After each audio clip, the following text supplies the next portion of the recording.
Assalamualaikum warahmatullahi wabarakatuh. Salam sejahtera bagi kita semua.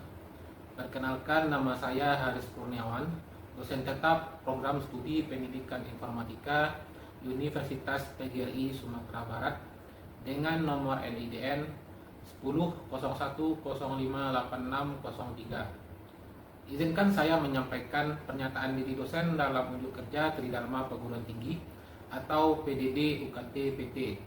Saya akan memaparkan kinerja pada bidang pengajaran. Video ini saya buat sebagai salah satu syarat untuk pengajuan sertifikasi dosen gelombang 1 yang diselenggarakan oleh Kementerian Pendidikan Tinggi, Sains dan Teknologi pada tahun 2025. Pada kesempatan ini, saya akan memaparkan salah satu mata kuliah yang saya ampu, yaitu analisis dan perancangan sistem informasi dengan kode mata kuliah INF 10013. Mata kuliah ini dengan bobot 3 SKS, terdiri dari 1 SKS teori dan 2 SKS praktik. Mata kuliah ini merupakan mata kuliah inti yang wajib diambil oleh semua mahasiswa program studi pendidikan informatika pada semester 3. Mata kuliah ini menyajikan penerapan konsep analisis sistem informasi dan tahapan dalam merancang sistem informasi, serta menjelaskan penggunaan alat bantu perancangan sistem dengan terstruktur. Mata kuliah ini merupakan mata kuliah bersyarat di mana mahasiswa sebelumnya harus mengambil dan lulus mata kuliah konsep sistem dan teknologi informasi. Mata kuliah ini dilaksanakan sebanyak 16 kali pertemuan dalam satu semester yang mengacu pada kalender akademik. Proses pembelajaran pada mata kuliah ini dilaksanakan secara tatap muka di laboratorium komputer dengan model pembelajaran student center learning dan project based learning, di mana pelajaran berpusat pada mahasiswa dan mendorong mahasiswa untuk aktif membangun pemahaman dengan cara mengeksplorasi pengetahuan dari berbagai sumber secara mandiri dan berkelompok.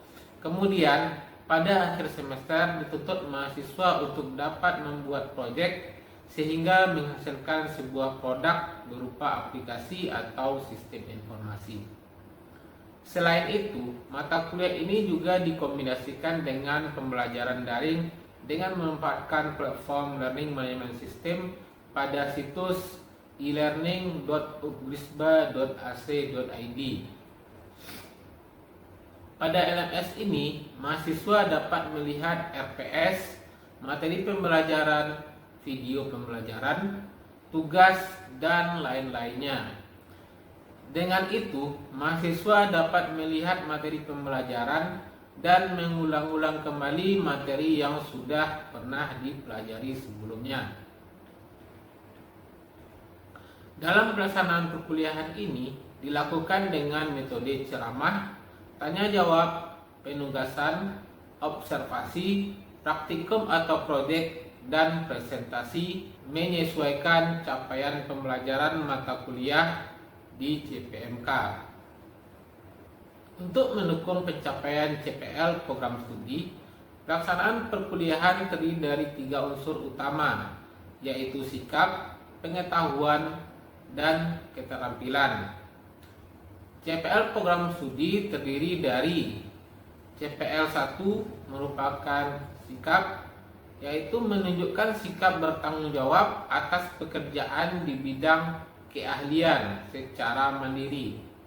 CPL 2 pengetahuan adalah menguasai pengetahuan faktual tentang fungsi dan manfaat teknologi, khususnya teknologi informasi dan komunikasi yang relevan untuk pengembangan mutu pendidikan informatika. CPL 3 keterampilan umum, yaitu mampu menerapkan pemikiran logis, kritis, sistematis, dan inovatif dalam konteks pengembangan atau implementasi ilmu pengetahuan dan teknologi yang memperhatikan dan menerapkan nilai humaniora yang sesuai dengan bidang keahliannya. CPL 4 keterampilan khusus yaitu mampu menerapkan dasar-dasar informatika secara teoritis dan konsep, pengembangan sistem, menganalisis dan menyelesaikan masalah pengguna dengan memperhatikan perkembangan teknologi informasi dan kebutuhan organisasi pengguna.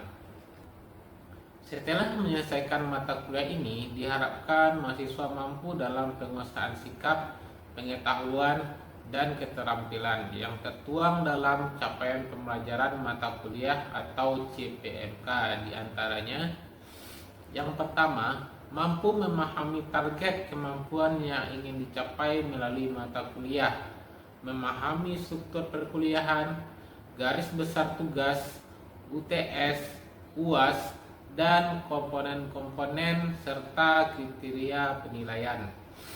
Yang kedua, mahasiswa dapat memahami konsep dasar sistem informasi. Kemudian yang ketiga, mahasiswa memahami dasar sistem informasi terstruktur. Kemudian yang keempat, mahasiswa memahami sistem informasi berorientasi objek. Yang kelima, mahasiswa memahami aliran sistem informasi. Yang keenam, mahasiswa memahami sistem informasi berorientasi objek.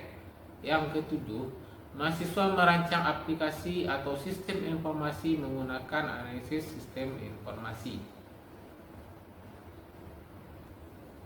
Sistem penilaian pada mata kuliah ini dengan komponen penilaian dan bobot penilaian sebagai berikut. Komponen pertama yaitu sikap sebesar 20%. Komponen kedua keterampilan umum dan tugas itu dengan bobot 30%. Yang ketiga keterampilan khusus atau proyek dengan bobot 20%. Kemudian komponen kuis dengan bobot 5%. UTS dengan bobot 10% dan UAS dengan bobot 15%. Untuk penilaian akhir terdiri atas bobot atau grade A, B, C, D, dan E, di mana untuk nilai 0 sampai 59 akan mendapat nilai akhir E. Kemudian untuk akumulasi nilai 60 sampai dengan 69 akan dapat nilai D. Selanjutnya nilai 76 sampai 79 akan mendapatkan nilai C. Selanjutnya nilai 80 sampai 89 akan mendapatkan nilai B, dan nilai 90 sampai 100 akan mendapatkan nilai A. Kemudian terkait dengan aturan selama perkuliahan, di mana kehadiran itu wajib 80% atau sebanyak 13 kali pertemuan. Kemudian wajib mengikuti UTS, wajib mengikuti UAS, dan mengerjakan semua tugas dan proyek yang diberikan. Untuk buku referensi yang digunakan selama perkuliahan itu terdiri atas buku teks dan jurnal. Buku yang digunakan yang pertama adalah buku karya saya sendiri, yaitu buku analisis dan perancangan sistem informasi tahun 2025. Ini adalah sumber utama untuk kita gunakan dalam perkuliahan. Yang kedua, ada buku pendamping. Buku ini juga buku yang saya tulis bersama tim. Di antaranya buku belajar web programming, kemudian buku dasar pemrograman, buku-buku tambahan yang ada di perpustakaan atau ruang baca, serta sumber-sumber belajar lainnya baik dari internet maupun dari media cetak lainnya. Untuk referensi yang bersumber dari jurnal, itu ada jurnal nasional dan juga ada jurnal internasional.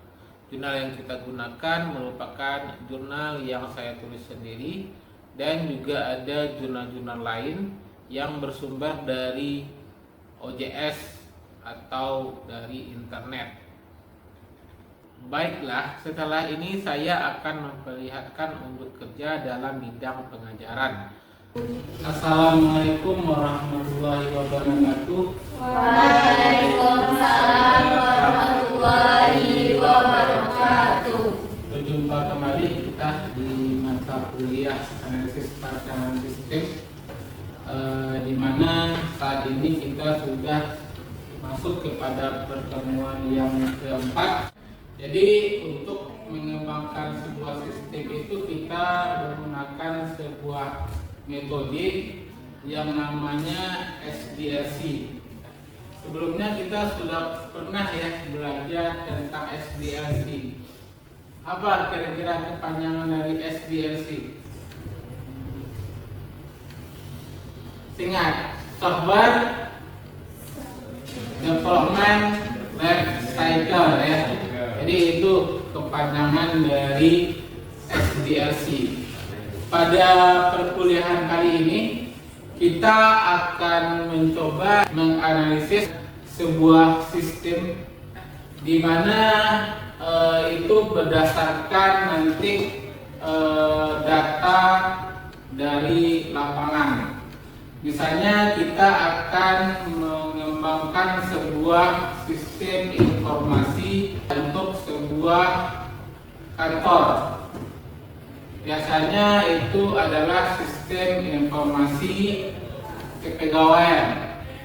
Ya, jadi di sini nanti kita akan membuat kelompok ya, beberapa kelompok di mana nanti itu Anda berdiskusi bersama teman-teman kelompoknya ya, untuk mencari atau mengidentifikasi kebutuhan dari sebuah sistem.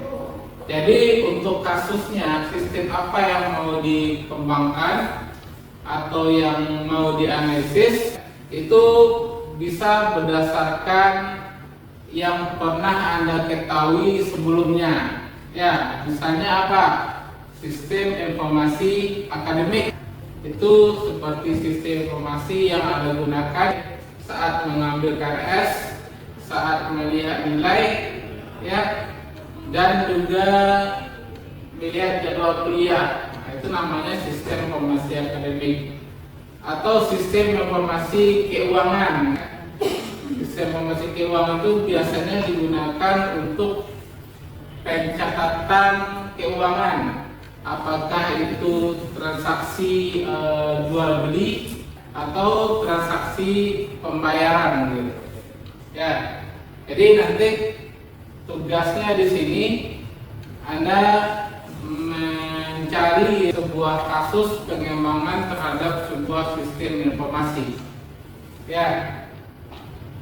Kemudian yang pertama itu Anda rencanakan apa nama sistem informasi yang mau Anda kembangkan. Kemudian kenapa sistem itu perlu, ya, apa masalahnya. Nah, itu yang pertama. Kemudian yang kedua, Anda analisis kebutuhan dari sistemnya, ya, mulai dari analisis pengguna atau user, kemudian analisis fungsinya, fungsi misalnya untuk menginputkan data pegawai misalnya, atau fungsi untuk print ya, atau melihat laporan data misalnya. Itu nanti yang akan Anda analisis. Kemudian juga nanti bisa Anda analisis apa saja kebutuhan dari perangkat keras dan perangkat lunak yang dibutuhkan dalam pengembangan sistem tersebut. Gitu. Jadi itu ya tugas kita untuk selanjutnya. Apakah sampai di sini ada yang mau ditanyakan? Tidak, semuanya sudah paham. Oke, baik, kita lanjutkan diskusi kelompoknya. Ya, sekarang silakan Anda berdiskusi dengan teman-teman satu kelompoknya. Ya, Anda identifikasi apa sistem yang mau dibuat, kemudian apa masalahnya, kenapa sistem itu perlu dibuat, kemudian juga analisis kebutuhan fungsional dan non fungsional ya. Fungsional itu misalnya kebutuhan sistemnya apa saja ya, misalnya butuh halaman login, butuh halaman dashboard, butuh halaman input data pegawai, atau butuh input data pembelian barang gitu ya, butuh data atau tampilan laporan ya, laporan penjualan, laporan pegawai sesuai dengan sistem yang dikembangkan. Termasuk juga kebutuhan terhadap perangkat keras dan perangkat lunak untuk mengembangkan sistemnya, apa saja yang kita butuhkan. Ya, silakan dimulai.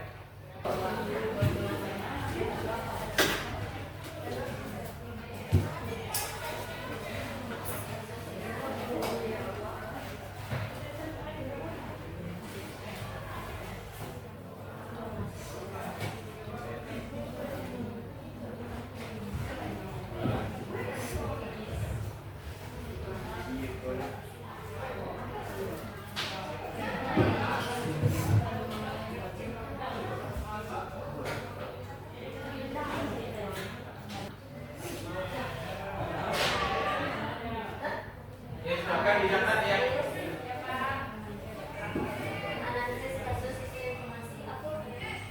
Tadi ini apa? Sistem informasi akademik.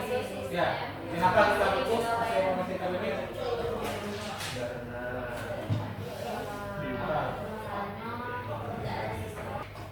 Ini gimana bisa? Ya, silakan diidentifikasi ya kebutuhan dari masing-masing sistem yang mau dikembangkan.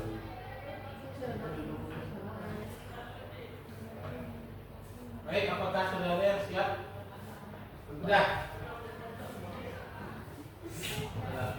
Oke, jadi sebelum kita simpulkan, jadi kita minta dulu salah satu kelompok ya untuk mempresentasikan hasil diskusinya, bahkan di depan. Nah, iya. Ketiga ya, misalkan di sini bacakan itu apa temuan ya dari diskusinya. Assalamualaikum warahmatullahi wabarakatuh. Perkenalkan, kami dari kelompok 2 akan mempresentasikan hasil diskusi kami yang akan dibaca pertama oleh kita. Judulnya analisis kasus sisa informasi dalam keuangan. Yang pertama, latar belakang. Dinas Pendidikan Keuangan Guru, pendidikan dalam jumlah besar termasuk BOS, hibah dan pengadaan barang. Yang kedua, permasalahan utamanya tidak ada sistem terpasang. Yang ketiga, solusi yang dirancang. Yang pertama, fitur utama. Bagiannya yang pertama dashboard keuangan dan menampilkan saldo dan lain-lain. Yang kedua, input dan validasi transaksi. Bagiannya gaji dan pengadaan barang. Yang ketiga, laporan otomatis. Bagiannya bulanan dan tahunan. Yang kelima, yang keempat, modul persetujuan kepala sekolah sampai dinas.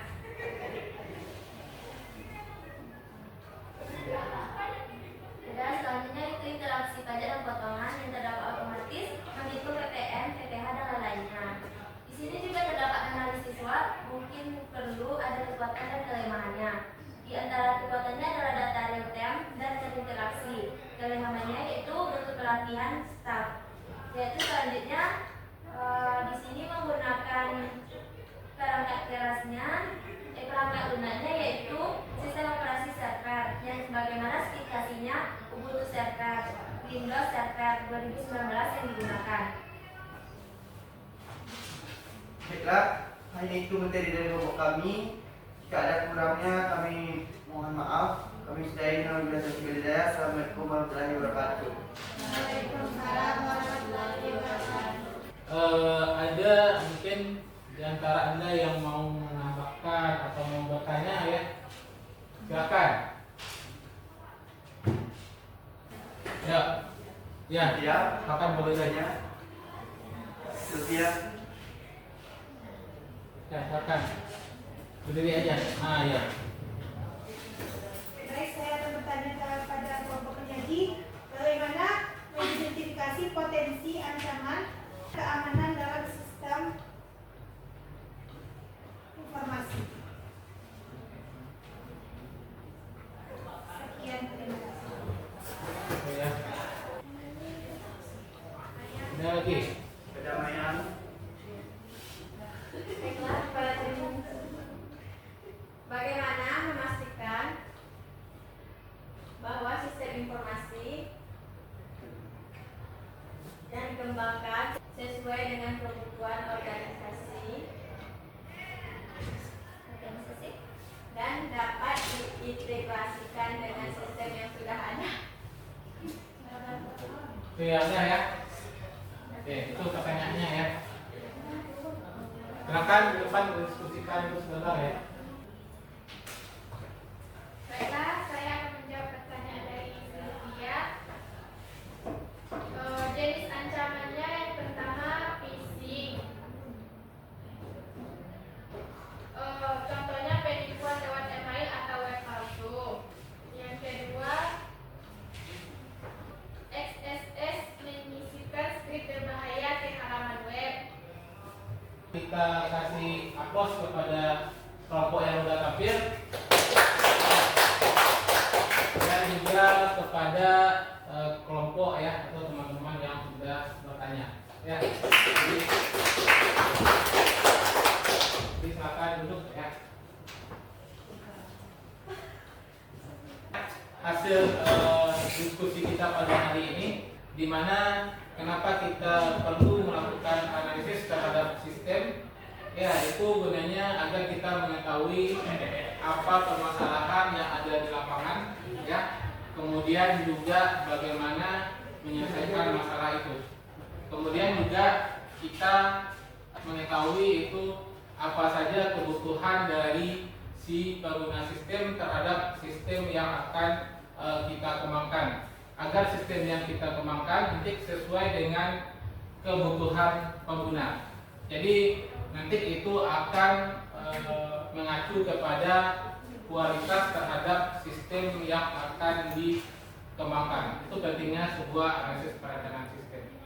Oke, mungkin itu ya materi kita pada kesempatan ini. Apakah masih ada yang mau ditanyakan?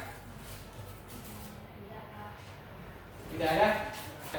Jika tidak ada yang mau ditanyakan, kita tutup pertemuan kita pada hari ini ya, dengan mengucapkan alhamdulillah. Wassalamualaikum warahmatullahi wabarakatuh.